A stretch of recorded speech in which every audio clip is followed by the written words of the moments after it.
তারিখে ছাত্র সমাজ ডাক দিয়েছে, 27 তারিখে কি আপনাদের ছাত্ররা থাকবে? এখন আমাদের ওইটা নিয়ে এখন আলোচনা হচ্ছে, অ্যাকচুয়াল কারা করছে না করছে একটু দ্বিধাদ্বন্দ্বের মধ্যে আছে, তবে আলোচনা হচ্ছে।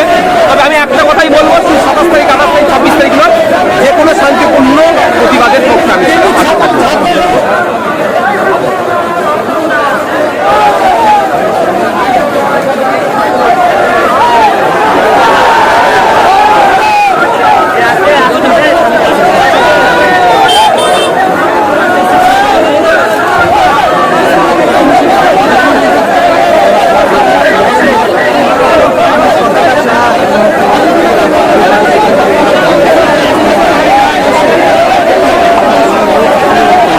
রাজ্যে পুলিশ মন্ত্রী যে মিছিল ডাকলো বা মমতা মুখ্যমন্ত্রী, তার মিছিলে এত মানুষের ভিড় দেখা গেল না যে বিধায়ক নওশাদ সিদ্দিকী সাহেবের মিছিলের কোনো শেষ আগার মাথা বা মুড়োর মাথা দেখা যায়নি। কি বলবেন, এত মানুষের ভিড়?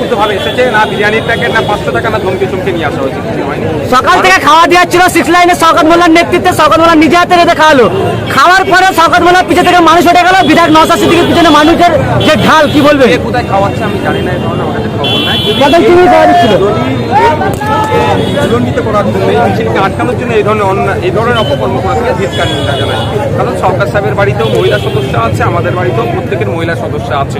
আমরা চাইবো আমাদের প্রত্যেকের বাড়ির মহিলা সদস্যরা সুরক্ষিত থাকুক, নির্বিঘ্নে থাকুক, নিশ্চিন্তে থাকুক। আমাদের রাস্তায় নেওয়া হয়েছে, একদিকে যেমন তিলোত্তমার বিচার পায়, সাথে সাথে এমন বিচার দৃষ্টান্তমূলক শাস্তি দেওয়া হোক পুলিশের দোষীদের, ধর্ষকদের, যাতে করে আগামী দিনে এই অন্যায়গুলো করতে কেউ সাহস না পায়। মুখ্যমন্ত্রী পদত্যাগের কথা বলছে। আমরা তো অনেক আগেই বলে দিচ্ছি, স্বাস্থ্যমন্ত্রী পুলিশ মন্ত্রী পদত্যাগ করা দরকার, ব্যর্থ সম্পূর্ণরূপে। আর স্বাস্থ্য ব্যবস্থাকে তিনি তার আমলে ধ্বংসের দিকে যাচ্ছে, পুলিশি ব্যবস্থা ধ্বংসের দিকে চলে যাচ্ছে। স্বাস্থ্যমন্ত্রী পুলিশ মন্ত্রীর পদত্যাগ আমরা অনেক আগে থেকে, কিন্তু মুখ্যমন্ত্রীর পদত্যাগের কথা অনেকে বলছেন, সে জায়গায়